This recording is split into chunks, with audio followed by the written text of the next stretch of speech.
En panne de sens, le podcast Intellopratique qui a l'ambition d'expliquer une époque, la nôtre, où plus rien ne semble en avoir de sens. Nous sommes Yann, Sébastien et moi-même Luc. Bonsoir Luc, bonsoir tout le monde, bonsoir mesdames, bonsoir messieurs et bonsoir les autres.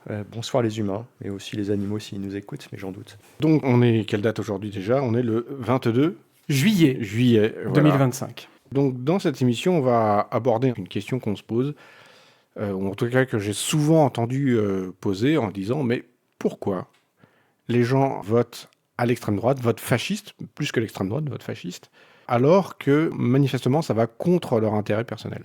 C'est une vraie question parce que quand on est, on va dire, de tendance progressiste, comme je pense nous trois autour de cette table et de ces micros, on ne comprend pas. C'est ce qu'on revendique. Hein. Oui, c'est ce qu'on revendique, mais je suis sûr qu'il y aurait des gens qui nous trouveraient insupportablement conservateurs, voire réactionnaires. Ils auraient peut-être même totalement raison. Mais effectivement, c'est toujours très surprenant de voir des gens aller à ce point-là contre leurs intérêts, surtout en ce moment. Voilà. J'ai une petite anecdote, un petit cas pratique assez rigolo. Donc sur Mastodon, un réseau social libre, il y a Georges Takei qui s'exprime. Vous savez qui c'est? Oui. Non, mais non. Je veux bien que tu m'en dises plus. Parce qu'en fait, je sais très bien, mais les auditeurs, les auditrices, peut-être pas. C'est vrai. Donc, dis-nous tout.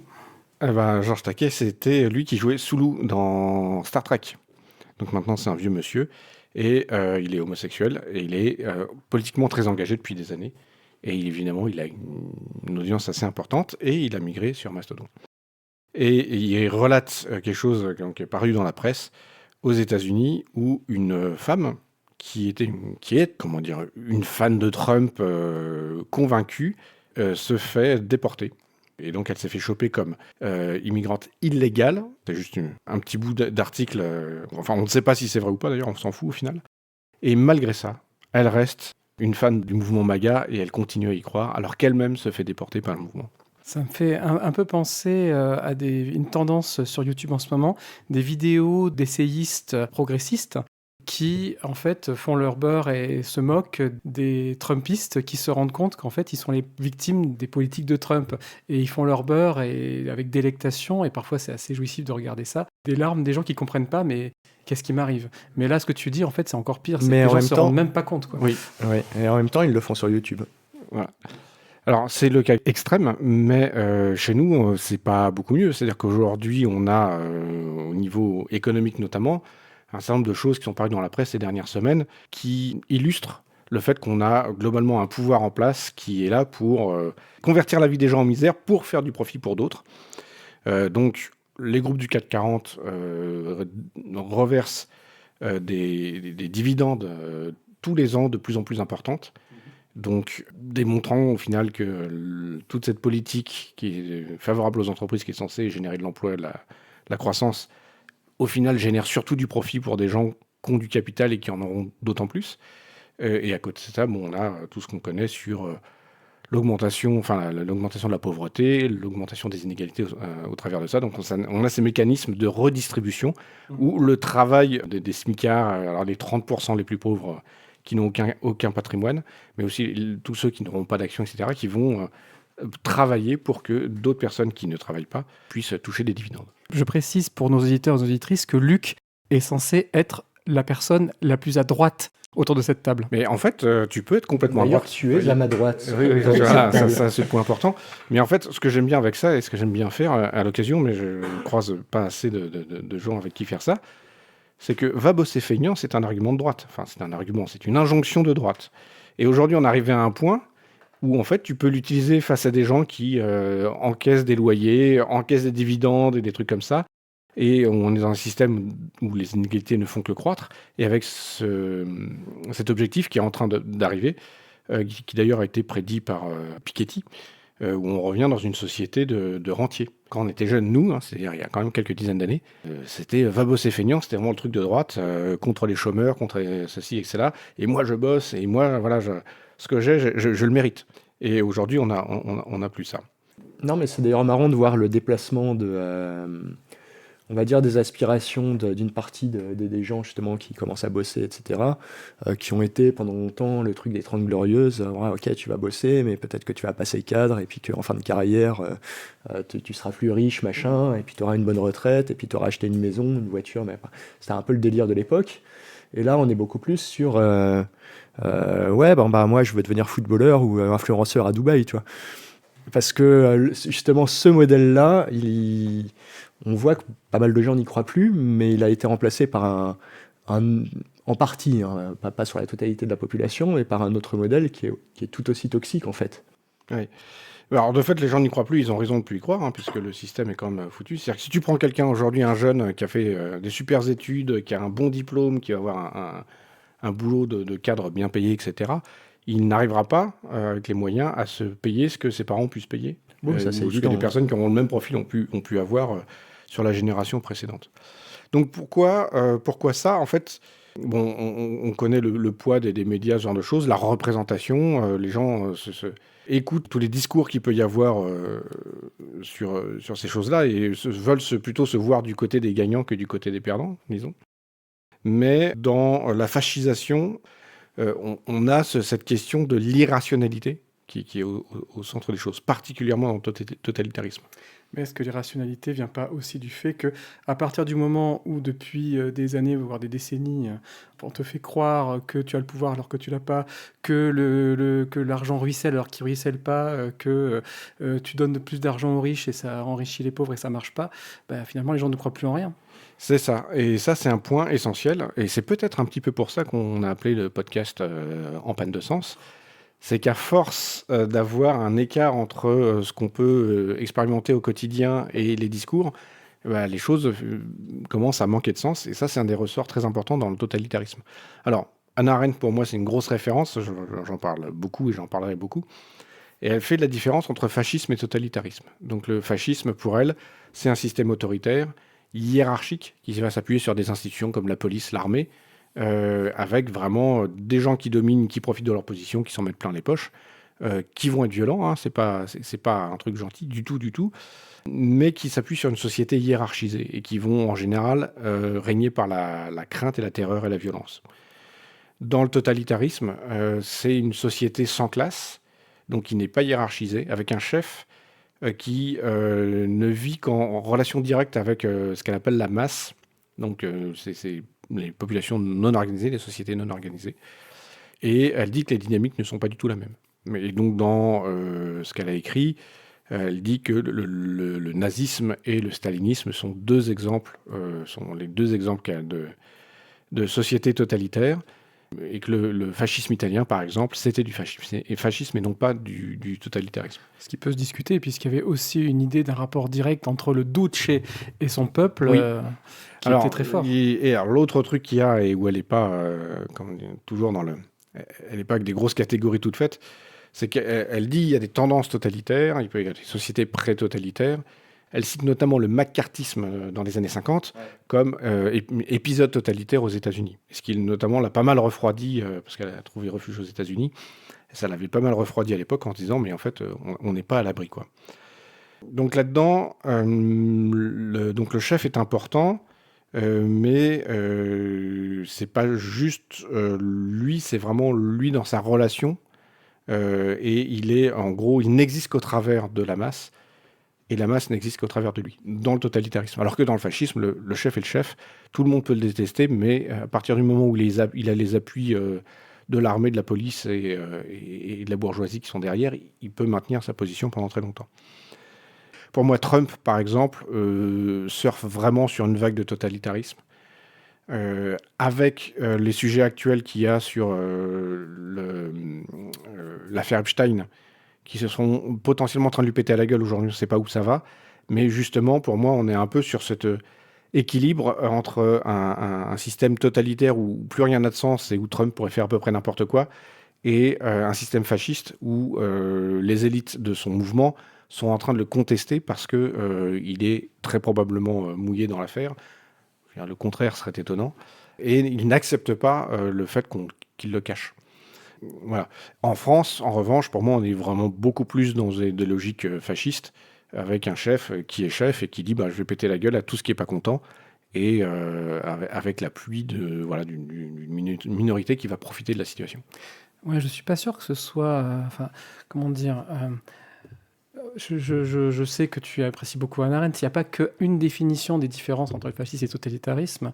Je recommanderais 2 à nos auditeurs et auditrices. C'est celle d'Umberto Eco, qui définit les piliers du fascisme, ce qui représente en fait les caractéristiques principales de ce qu'est le fascisme.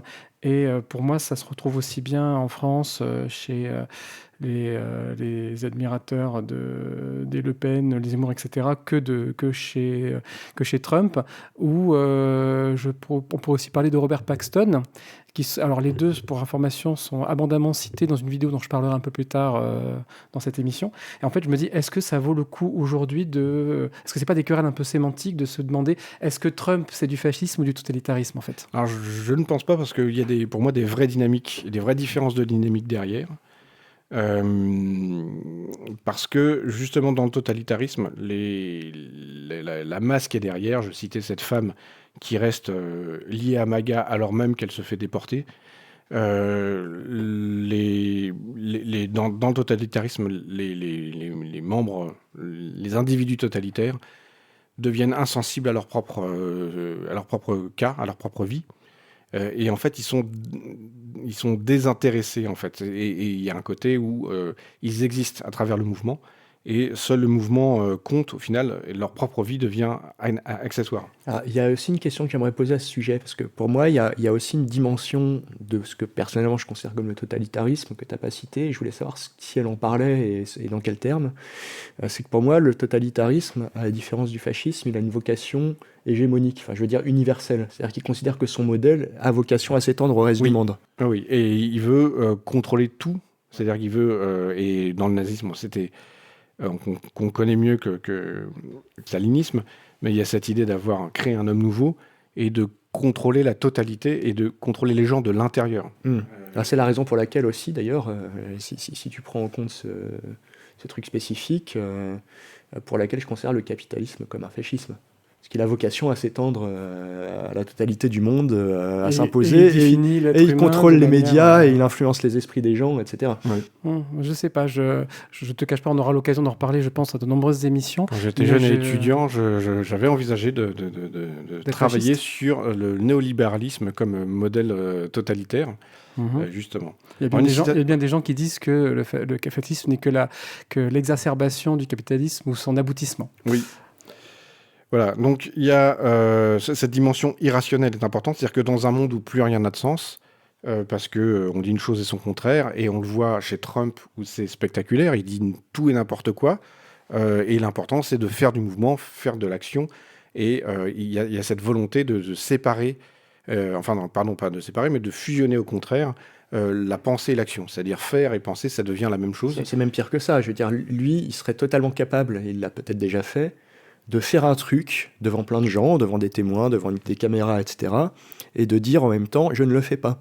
Et des gens le croiraient. Oui. Voilà.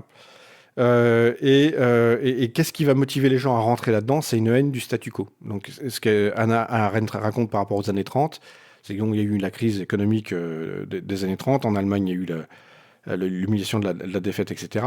Et il y avait une société bourgeoise corrompue moralement, c'est-à-dire qu'ils s'en mettaient plein les fouilles, donc dans des situations qu'on connaît aujourd'hui, mais avec une apparence de respectabilité. Et donc, tout à fait ce genre de choses qu'on connaît aujourd'hui. Et les gens se sont retrouvés dans une sorte de détestation de ce système, de cette hypocrisie. Et donc, ce qui a gommé toutes leurs différences. Et comme plus rien n'avait de sens, il ne restait que cette haine du statu quo. Et donc, au final, tout ce qui allait contre le statu quo, tout ce qui était immoral, puisqu'il y avait la morale bourgeoise, hypocrite, et donc tout ce qui était immoral devenait positif, puisque le système, la morale la morale bourgeoise était considérée comme hypocrite. Ne plus dire que l'empathie, c'est pour les faibles, prendre les femmes par les chattes, etc. D'ailleurs, c'est totalement amusant, parce que quand tu regardes l'électorat traditionnel, entre guillemets, des Républicains et de Trump, du coup, c'est souvent des gens qui sont très religieux, très attachés à la morale et une certaine moralisme. Et finalement, ils ont voté pour un type qui est ouvertement, qui revendique presque d'être une ordure. Il a été condamné pour agression sexuelle. On sait qu'il était voir des prostituées. Il y a sa fameuse phrase où il dit qu'il les attrape par la chatte, elles n'osent pas protester. Et aujourd'hui, ils disent, mais il serait allé voir des prostituées payées par un proxénète. Prostituées pas tout à fait volontaires et pas tout à fait majeures non plus.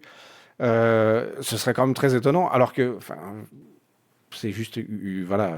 Mais tu verses dans le complotisme. Non, mais c'est aussi un truc qu'on retrouve notamment, je sais pas si vous vous souvenez de la sortie qu'il avait faite sur les pays de merde.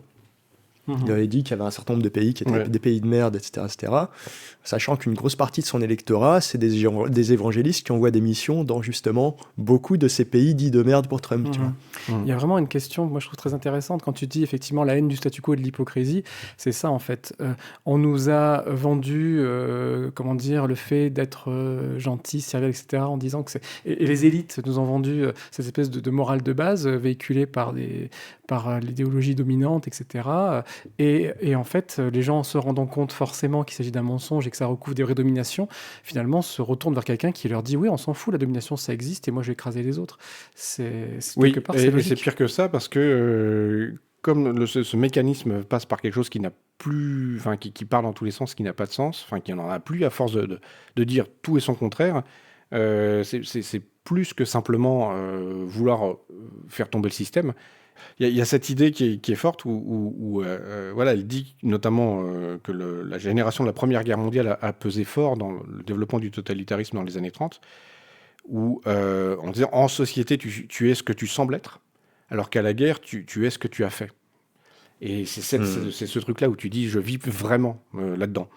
Et elle dit aussi l'important est de faire quelque chose d'imprévisible, qui soit non prévu par autrui. Et là, tu accèdes à une forme de liberté parce que tu as fait quelque chose qui sort complètement du cadre.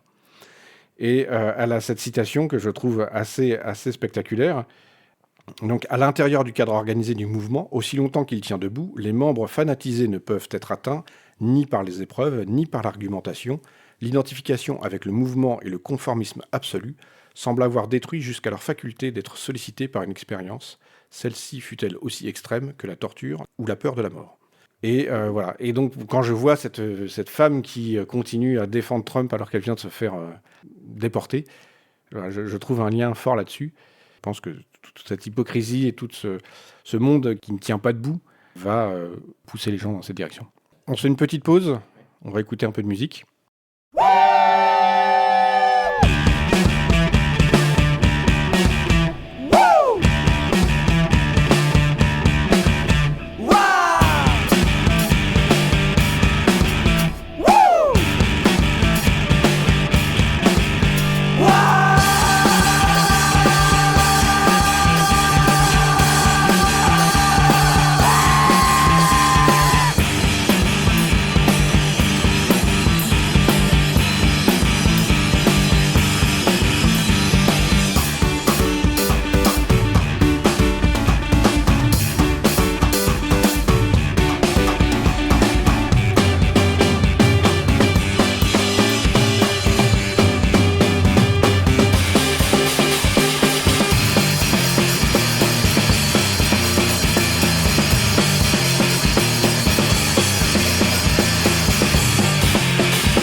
En panne de sens de retour, donc le morceau s'appelait Barbatofu par un groupe nommé Sec et la licence était du Creative Commons by SA. Pour cette seconde partie d'émission, Sébastien, tu vas nous parler d'un film, et pas n'importe quel film. Et oui, et je suis dégoûté. Parce qu'au moment où on enregistre, une vidéo est sortie il y a quelques jours maintenant, qui traite exactement du film dont j'avais envie de vous parler ce soir, et qui le fait d'une manière où je me dis, bon, bah voilà, quoi, j'ai plus qu'à conseiller la vidéo et à me taire. Mais comme je suis très prétentieux, je vais quand même essayer de dire un mot de Fight Club. La vidéo en question, c'est celle de la chaîne de YouTube Monsieur Bobine, qui, pendant une bonne heure, et de manière extrêmement sourcée et pertinente, se pose la question, Fight Club est-il un film fasciste? En gros, pour faire un résumé. En tout cas, il se pose la question de la réception du film et pourquoi, alors que c'est un film qui, selon lui, dénonce le fascisme, est un film qui est aujourd'hui récupéré par les sphères masculinistes et fascistes. Pas aujourd'hui, ça date pas d'hier, ça Oui. date de la sortie du film quasiment. Bon, il le fait en 1 heure, tu vas le faire en à peu près 15 minutes. Donc, Exactement. Tu es meilleur que lui parce que. Oui, je vais être au moins aussi pertinent en 4 fois moins de temps. Ouais, ça c'est l'esprit de synthèse. Donc, effectivement, c'est un film que, d'ailleurs, Monsieur Bobine en parle très bien à ce niveau-là. C'est un film qui a marqué une génération, et en l'occurrence, la mienne, peut-être même la nôtre. Je ne sais pas quel est votre rapport à ce film-là, mais moi, il m'a énormément marqué, et c'est un film que je porte en moi encore aujourd'hui. Moi, je l'ai vu tardivement, parce que la bande-annonce ne lui rendait pas justice. Et quand j'ai vu la bande-annonce, j'ai dit, c'est un film de merde, avec des mecs qui se battent, et voilà. Et donc, je l'ai vu beaucoup, beaucoup plus tard. C'est un film en fait en fait, tu es un petit peu totalement raccord avec ton époque, puisque au moment de la sortie du film, il a été très peu vu. Ça a même été un flop critique. Surtout, il a été traité de fasciste à cette époque-là aux États-Unis, et en France, il est passé par un peu inaperçu. Et puis un gros flop commercial. Et c'est devenu un film culte après, notamment avec le développement du marché des DVD. Et donc, une sortie calamiteuse au cinéma, ou un peu calamiteuse, est devenue un phénomène de société aujourd'hui. Et effectivement, il était très mal marketé, et la bande-annonce ne rendait pas compte de ce qu'il était en réalité. Et puis, le film, en gros, il paraît très de son époque, en fait. Parce qu'aujourd'hui, il paraît super précurseur, mais à l'époque, c'était juste un film à twist, comme il y en avait énormément à l'époque, entre Le Sixième Sens, etc., et un film millénariste. Donc, il date de 99, et il arbore une fascination qu'on retrouve dans beaucoup de films de la fin des années 90 sur la fin du monde. C'est aussi un film de son époque, puisque c'est les débuts des effets spéciaux numériques. Enfin, il y en avait déjà eu avant, bien sûr, mais là, c'était vraiment une utilisation extrêmement impressionnante, et surtout dans un film qui ne se prête pas a priori au fantastique. Un film, on n'imagine pas qu'il y ait besoin de beaucoup d'effets spéciaux, et pourtant, il en est truffé. D'ailleurs, il y a quelques effets qui piquent encore un peu les yeux aujourd'hui. Et il est sorti aussi avec un autre film culte quasiment simultanément, qui est Matrix, qu'il a un peu éclipsé et qui brasse un peu les mêmes thèmes. Monsieur Bobine en parle dans sa vidéo. Ouais. Moi, je mise plus sur Fight Club que sur Matrix. Mais bon.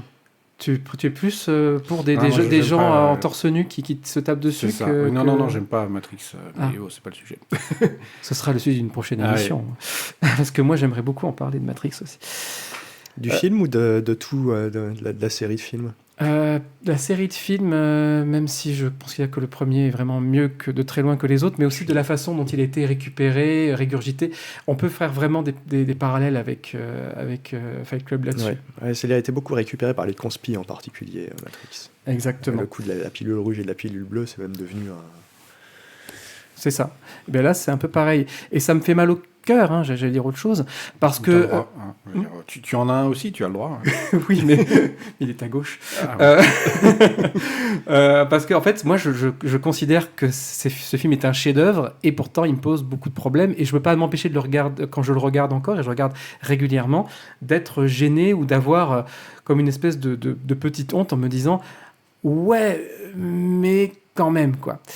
Et d'ailleurs, à ce sujet, après, je vais te laisser parler. J'espère bien, mais vas-y. En fait, je me pose une question, ça m'est venu vraiment là comme ça, mais quelle main il avait sur le montage? Parce que ça joue beaucoup aussi sur la perception qu'on peut avoir. Alors là, je n'ai pas lu suffisamment pour pouvoir te dire. Je pense que c'est un film de studio très clairement, mais c'est un film d'un auteur qui à l'époque faisait un petit peu des films comme il voulait, quoi. Enfin, il avait le vent déjà en poupe, sorti hein. Seven et des trucs comme ça. Voilà, avant, il avait vraiment le vent en poupe. Et puis surtout, certes, il y a quelques acteurs connus à l'époque, mais c'était pas encore des stars. Brad Pitt, il va exploser peu de temps après. Edward Norton, il était connu, mais c'était pas une star, et ça l'est même pas encore aujourd'hui. C'est bien dommage. Et puis c'est pas un film à très gros budget, mine de rien. Il y a pas beaucoup d'enjeux. Je pense qu'il a profité à la fin des années 90. Il y a beaucoup de cinéastes américains qui ont fait des films assez personnels en fait et très très expérimentaux. Donc je pense pas qu'il a subi ce qui s'est passé dans les années 2000, c'est-à-dire la censure de Miramax et de ce genre de trucs. Il était Il y a beaucoup quand plus même une libre. bande-annonce qui a sans doute été faite pour essayer de sauver le film avec des gens qui pensaient que personne irait le voir tel Oui. quel, quoi. Oui, en même temps, il est extrêmement dur à marketer et à vendre ce film, hein. L'histoire d'un schizophrène qui se tabasse tout seul sur un truc de parking donne pas très envie. Oui, puis il faut pas révéler le twist en plus. Merde, j'ai spoilé. Ouais. Bon, ça fait 25 ans. Hein. Mais c'est vrai que dans une bande-annonce, c'est pas une bonne idée. En tout cas, voilà. J'ai utilisé le mot chef-d'œuvre tout à l'heure, donc il faut quand même que j'explique ce que pour moi veut dire chef-d'œuvre, parce que chef-d'œuvre, ça veut pas dire truc indépassable, et impossible à critiquer. C'est plutôt un film qui arrive à être totalement en raccord entre son objectif, le contrat qu'il veut passer avec le spectateur, et les moyens, sa forme qu'il met en œuvre pour y arriver. Le film, il est totalement cohérent, en fait, on va dire ça comme ça, au point qu'il fonctionne presque au niveau subliminal. Tous les décors, le jeu des acteurs, les acteurs eux-mêmes, le rythme, les images, les couleurs, la bande son, tout ça est totalement raccord et on fait une œuvre extrêmement cohérente, ce qui est difficile. On peut trouver plein de problèmes à cette œuvre, mais on ne peut pas s'empêcher de se dire que c'est quelque part une œuvre d'art. Et encore une fois, totalement réussi. Alors pourquoi ça coince pour moi ? C'est parce que M. Bobine considère que c'est un film antifasciste, et clairement c'est un film que l'on peut voir comme un film antifasciste, puisqu'il décrit en gros l'histoire d'un duo de personnages qui vont constituer une milice d'hommes dont la maîtrise va leur échapper et qui vont finir par devenir effectivement des espèces de petits soldats extrêmement violents et précipiter une fin presque de la civilisation. Donc c'est un film qui traite vraiment de fascisme. C'est peut-être le film sur le fascisme, je dirais, des dernières années, des 25 dernières années. Et en même temps, c'est un film qui, je trouve, est très, très ambigu sur la question. C'est-à-dire, il montre le fascisme, et quelque part, on peut dire qu'il le condamne. Mais contrairement à M. Bobine, qui donne crédit à Fincher de faire un film contre le fascisme, je trouve que c'est un film qui est avant tout fasciné par le fascisme, au point qu'aujourd'hui, il peut être sans aucun problème récupéré par les pires mascus trumpistes américains et d'ailleurs, parce qu'il est éminemment récupérable. Le problème, effectivement, c'est que... parce que ce que montre le film aussi beaucoup, c'est le processus d'endoctrinement, en fait. Mmh. Et à partir du moment où tu veux le montrer, il faut que tu montres aussi à quel point certaines personnes peuvent le trouver séduisant. Et du coup, c'est très difficile de le faire finalement sans l'être aussi, pour faire comprendre au public comment justement on peut se laisser embarquer assez facilement. Ouais. Ça donne des trucs très intéressants. Je finis juste sur mon idée. Il est très compliqué de faire un film sur le fascisme qui ne soit pas fascisant et fascinant, dans la même façon qu'il est très compliqué de faire un film sur la guerre qui n'esthétise pas la guerre. Exactement. Excuse-moi. Après, il y a aussi ce truc qu'on est tous nécessairement, enfin pas nécessairement, mais on est tous en tout cas pour nous trois, sensibles à ce qui va déclencher ce truc-là. C'est-à-dire que dans le film, il y a cette critique de la société de consommation, ce côté qu'on retrouve dans ce que je disais tout à l'heure sur le totalitarisme, d'avoir ce sentiment d'avoir une fausse vie faite d'illusions, d'hypocrisie, etc. La scène Ikea qui est géniale. Voilà. Ah oui. Et en réalité, on n'en a pas envie. Et de la même façon que, comme je disais tout à l'heure, Arendt disait que dans les années 30, la morale bourgeoise et la société bourgeoise étaient corrompues, hypocrites. Notre société aujourd'hui, le bon ordre aujourd'hui est hypocrite et corrompu. Et donc, forcément, on a tous du ressentiment par rapport à ça. Et donc, quelque chose qui va nous donner du pouvoir sur la situation, ou en tout cas nous donner une illusion de pouvoir, Il me dit on a envie de faire tout péter, forcément. Et donc ça, c'est assez naturel, je dirais. Oui. Ouais. Et le film a saisi ça, vraiment. Au début, avant que ça vire au côté totalement fasciste ouvertement, les premières actions de Tyler Durden, le personnage moteur du film, c'est des opérations de sabotage qui relèvent du pur trolling, alors qu'Internet est à peine... Oui. Il y a que 4chan n'existe pas, loin de là. Internet est encore balbutiant. Mais en gros, par exemple, on fait sauter un immeuble, c'est pas encore le cas, mais avant de faire sauter l'immeuble, on fait apparaître un gros smiley sur sa façade avec une mini-explosion, en fait. L'idée, en fait, c'est de choquer les bonnes âmes, de secouer l'hypocrisie et puis aussi de montrer quelque part aux puissants que les gens qu'on exploite, etc., les petits blancs, entre guillemets, que décrit le film, à un moment, peuvent se rebeller. Et ça parle aussi à des gens qui sont un peu progressistes. Mais ce qu'on voit aussi dans le film, et qui est intéressant, je trouve, c'est qu'on voit bien aussi qu'ils commencent par recruter finalement des gens qui vont pas bien dans des groupes de parole de gens qui vont pas bien. Il va pas recruter n'importe qui, n'importe où. Et en se faisant passer pour l'un d'entre eux, même s'il ne l'est pas. Il va pas bien, quand même. Oui, mais il n'en est pas conscient. Ouais. Quand tu vas dans un groupe de parole de cancéreux, il n'est pas cancéreux, que je sache. Mais il y a ce côté-là aussi, c'est pas anodin. Je pense qu'il y a l'idée de choisir de manière préférentielle certains types de personnes parce que c'est plus facile, parce qu'ils trouveront plus de raisons de se plaindre, de vouloir donner un sens à leur vie, etc. C'est ça. Et c'est un film qui est profondément masculiniste. C'est un film qui parle, qui est pas raciste profondément, parce qu'on voit des noirs, mais tu sens bien que c'est pas la question vraiment pour lui.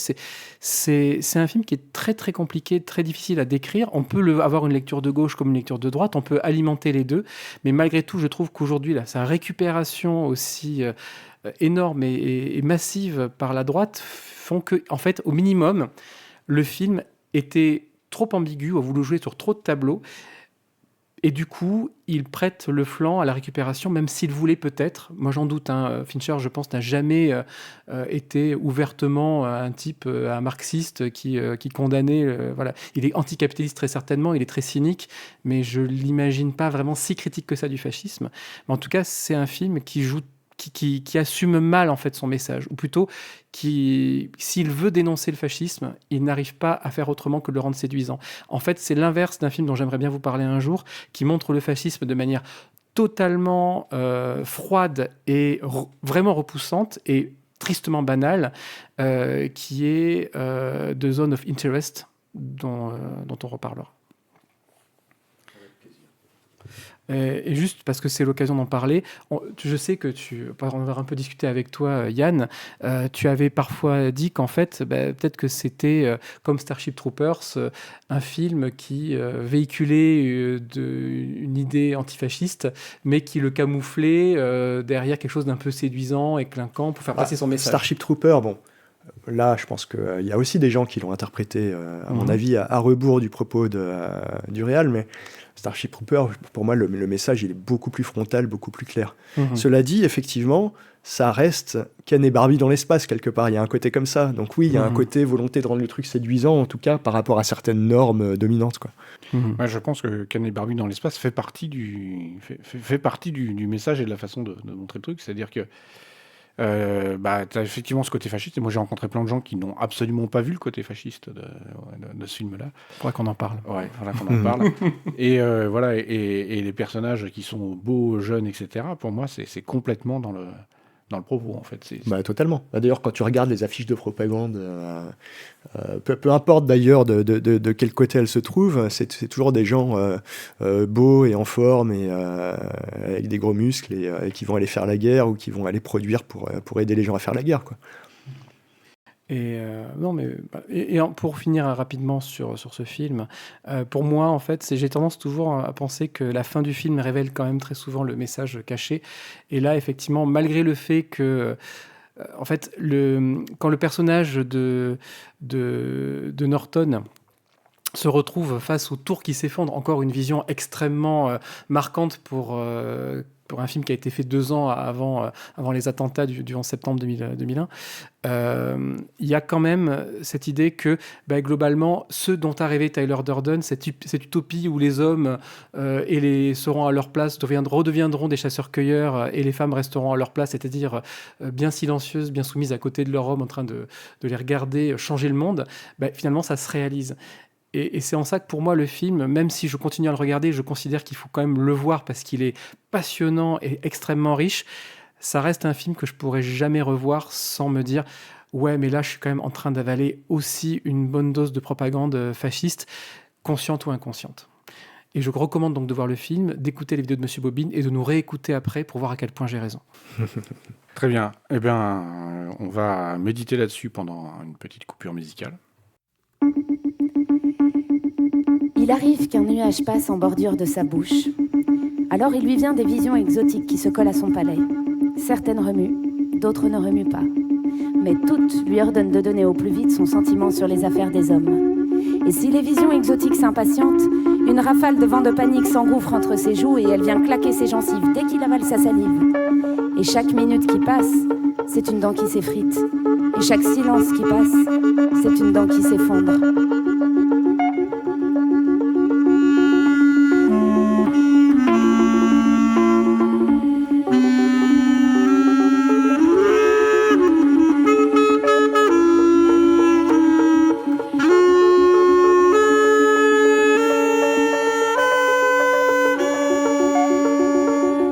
Alors il écoute des enregistrements audio de l'humanité. Alors il pense, je suis certain d'avoir été un animal en grande proximité avec des prédateurs.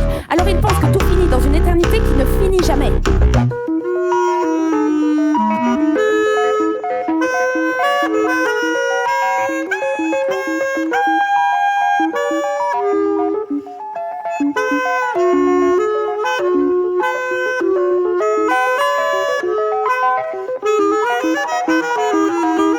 Il regarde des extraits vidéo de l'humanité. Alors il pense, je suis certain qu'il faut défaire des nœuds devant les gens. Alors il pense que tout se faufile dans une trajectoire qui repasse toujours par le même point.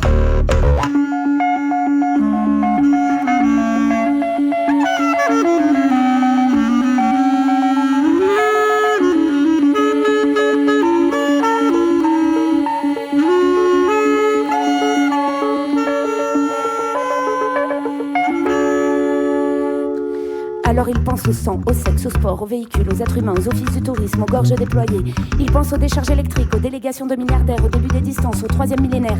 Il pense à la samba brésilienne. Il pense à tout ce qui est séparé par un couloir et à tout ce qui n'est pas séparé par pas de couloir.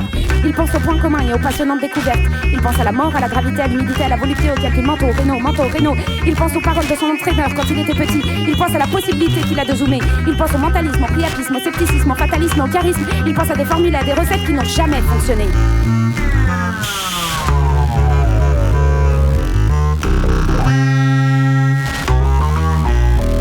Et pendant qu'il pense, on entend dans sa bouche des éclats et des échos dedans.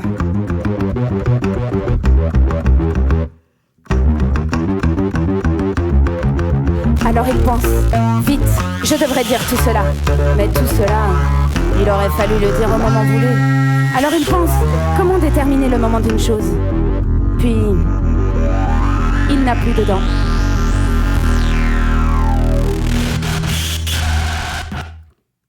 En panne de sens, le morceau qu'on vient d'écouter s'appelait L'orgue qui perd ses dents, donc c'est une collaboration entre Sec, encore eux, et Watchdog et Maud Chapoutier, donc sur un album qui s'appelle Les Aventures Apocryphes de Georges Galamus, et le morceau est sous licence Creative Commons by NCSA 3.0, si ce niveau de détail vous intéresse. Donc Yann, c'est à toi maintenant, tu vas nous parler de qui, de quoi? C'est une BD Calvin et Hobbes, c'est ça? C'est ça.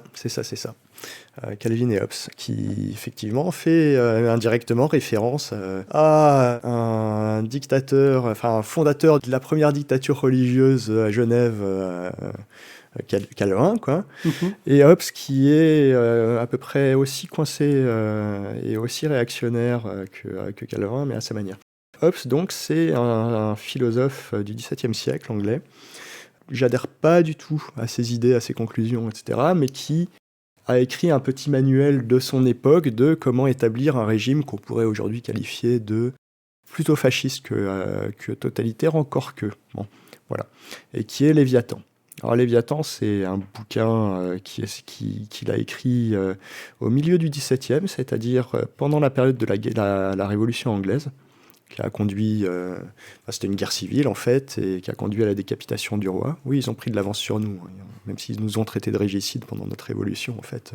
Bon, mais ça, on passera sur le sujet. C'était bon esprit. Oui, voilà, puis c'était à la hache, c'était artisanal. Donc voilà. Et Hobbes, en fait, donc, il a écrit ce bouquin qui s'appelle Léviathan. Sur la gravure, alors il n'y avait pas de couverture pour les livres, enfin si, il y avait des couvertures, mais qui étaient des couvertures non illustrées, mais du coup, il y avait toujours une gravure, en fait, en frontispice. Et déjà, ça annonçait la couleur. La sienne, c'est le Léviathan, enfin une sorte de Léviathan qui est un monstre qui est gigantesque, etc., composé de plein de petits personnages, et qui tient d'une main une crosse et de l'autre une épée. Parce que tu vois, la religion et la guerre, c'est bien. Voilà. Et déjà, ça annonce la couleur. Ouais, surtout qu'en général, Dieu est dans ton camp. Oui, évidemment. Donc oui, il a certainement été marqué par la guerre civile anglaise, qui a quand même été super violente. Et en fait, lui, il a développé une théorie en partant d'un état de nature, entre guillemets, avec beaucoup de guillemets, qui est plus d'ailleurs une conception en fait théorique qu'autre chose, je pense, parce que ça repose pas sur grand-chose de tangible. Un état de nature où en fait, en gros, chacun, évidemment, doit assurer sa survie, sa sécurité, et en fait, il est en état de nature, il a une totale liberté d'utiliser tout ce qu'il a entre ses moyens, sa puissance, sa force, sa supériorité sur les autres, sa capacité à se mettre à deux pour en taper un troisième, etc., pour obtenir ce qu'il veut et préserver sa propre vie. Mais au-delà de la préservation, c'est aussi de l'accaparement, etc. Parce que si l'autre a plus de ressources et que moi je les veux, si je suis en capacité de les prendre, je les prends parce que c'est l'état de nature qui veut ça. Donc il y a vraiment ce côté extrêmement violent et négatif qui met en balance avec justement le droit en théorie de chacun à avoir la sécurité, à avoir un minimum de choses, etc. Donc en gros, ce qu'il considère comme le droit naturel, c'est la liberté absolue de faire tout et n'importe quoi, pour le dire brièvement, et qu'il a résumé non pas par la phrase « l'homme est un loup pour l'homme », qui est une déformation, et c'est pas lui qui l'a dite. Et qui en plus est zoologiquement totalement idiote. Voilà, mais en parlant de guerre de tous contre tous. Mmh. Voilà. Ou de chacun contre chacun. Les deux sont des traductions valables. Léviathan, c'est l'inspiration de l'art de la négociation de Trump, c'est ça ? Non, mais justement, ça c'est le postulat de départ, c'est l'état de nature.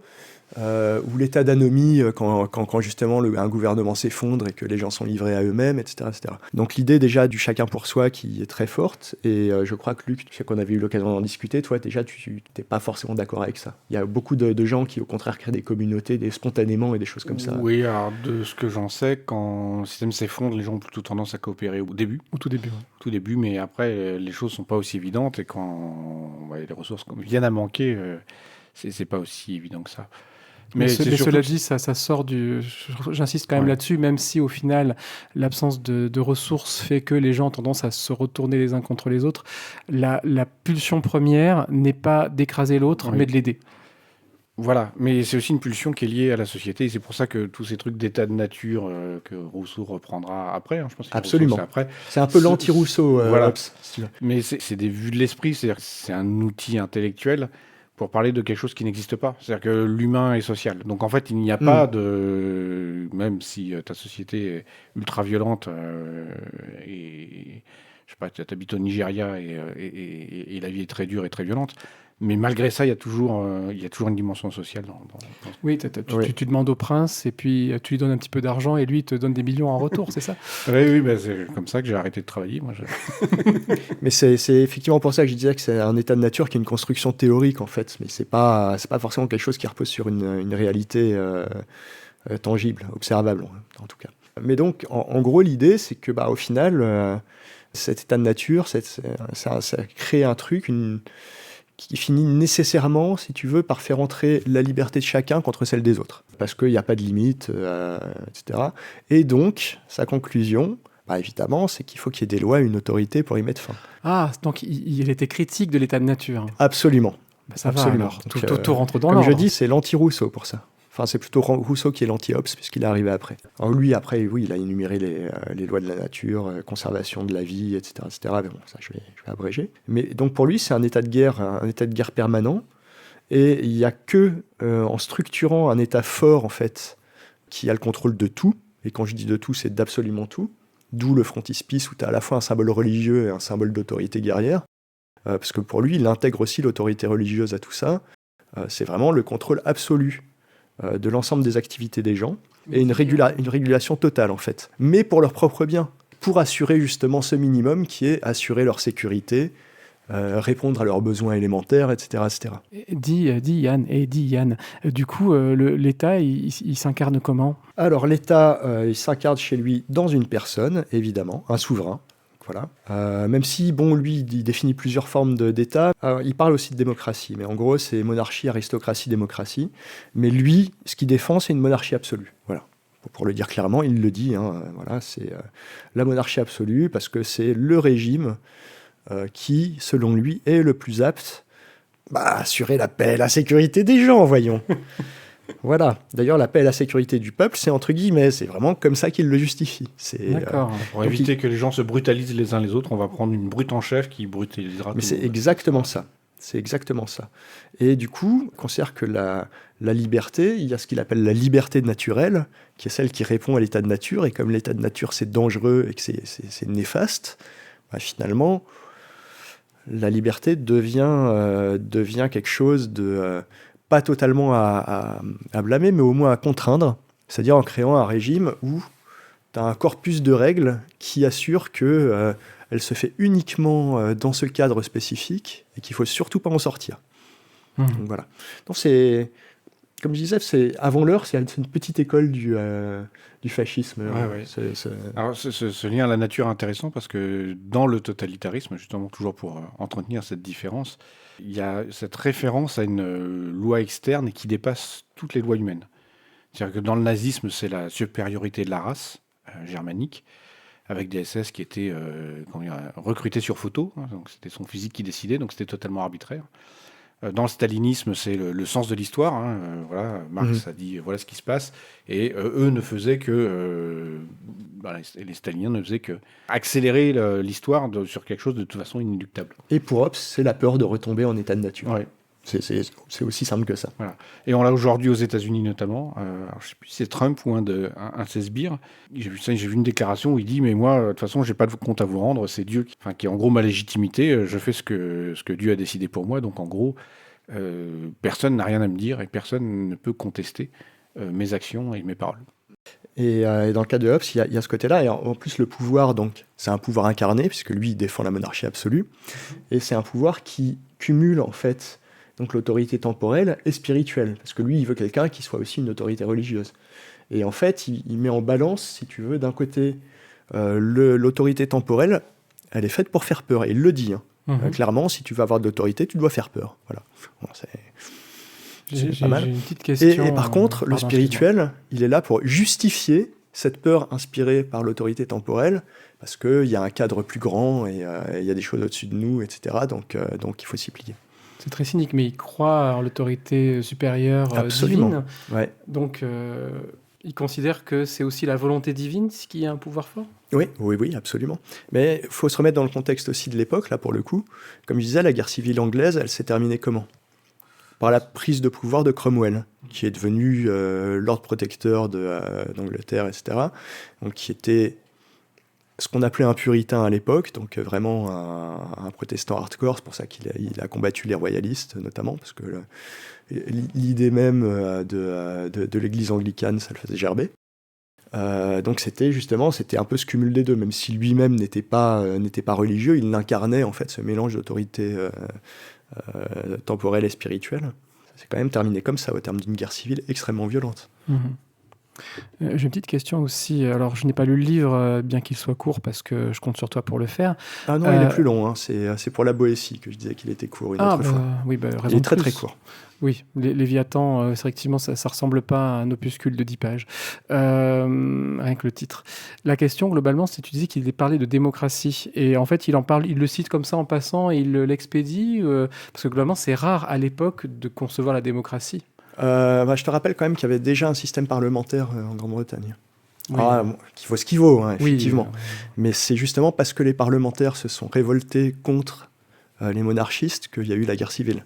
Alors, Donc là- il y avait déjà cette idée-là qui, bon voilà, puis après démocratie, je rappelle aussi qu'on a une époque qui adorait l'Antiquité et que c'est un terme qu'il faut accepter dans une dimension antique à l'athénienne, où tu avais une minuscule minorité qui décidait pour tout le reste. D'accord. Mais qui rejette parce que justement, la prise de décision trop lente, avec une seule autorité incarnée, si tu veux, ben, la prise de décision, elle peut être rapide, alors que quand il faut débattre, c'est pas bien. Et puis ça crée des dissensions, et donc ça te tire à nouveau vers cet état de nature où c'est un peu de nouveau le chacun pour soi, alors certes formalisé, mais c'est pas une solution qui lui plaît le plus. Je serais curieux de savoir quelle était son enfance, enfin, dans quel monde il évoluait, c'était quoi sa classe sociale, ce type. Moi, ça me fait penser à des trucs tout à fait contemporains. Tu vois, aujourd'hui, dans l'offensive idéologique de la droite, dès qu'il y a quelque chose qui ne plaît pas, ils disent c'est des barbares. Là, je crois que, je sais pas, c'est Retailleau, je crois, qui a dit, Oui. en gros, mai 68 a fait une génération de barbares, donc tout ce qui n'est pas d'accord avec lui, ce sont des barbares et c'est la faute à je sais pas trop quoi. Et donc, c'est la réponse et la facile et la qualification de tout ce qui n'est pas d'accord, quoi. Un truc qui est intéressant avec Hobbes à noter aussi, c'est que bon, pour lui, comme je disais, l'autorité, elle devait être absolument partout, tout le temps. Et du coup, en fait, il voulait un système de protection sociale. Parce que tu n'allais pas laisser à la charité privée un truc qui devait revenir à l'État. Il fallait aussi te mêler de ça. Ah oui, donc Ouais. lui, il était effectivement dans Dans le dictature, totalitarisme, je dirais, à certains égards. En tout cas, Oui. il voulait se mêler de tous les aspects de la vie des gens. Parce que le pouvoir, il détenait tout, quoi. T'allais au temple, à l'église, enfin au temple, parce que lui c'était le temple, c'était quand même l'État qui le contrôlait, t'avais droit à la charité parce qu'il te manquait, t'avais perdu un bras à la guerre, ben c'était l'État L'État prenait tout en charge, mais il contrôlait tout. Et toi, tu mouftais pas. Mais ouais, non, je comprends qu'il ait une postérité, parce que c'est intéressant pour les gens qui sont au pouvoir de se dire, bah, globalement, voilà un penseur qui justifie le fait qu'on gouverne malgré le peuple, mais c'est pour son bien. Gouverné par la peur, hein, il le dit Voilà. très clairement. Et surtout, c'est pour son bien.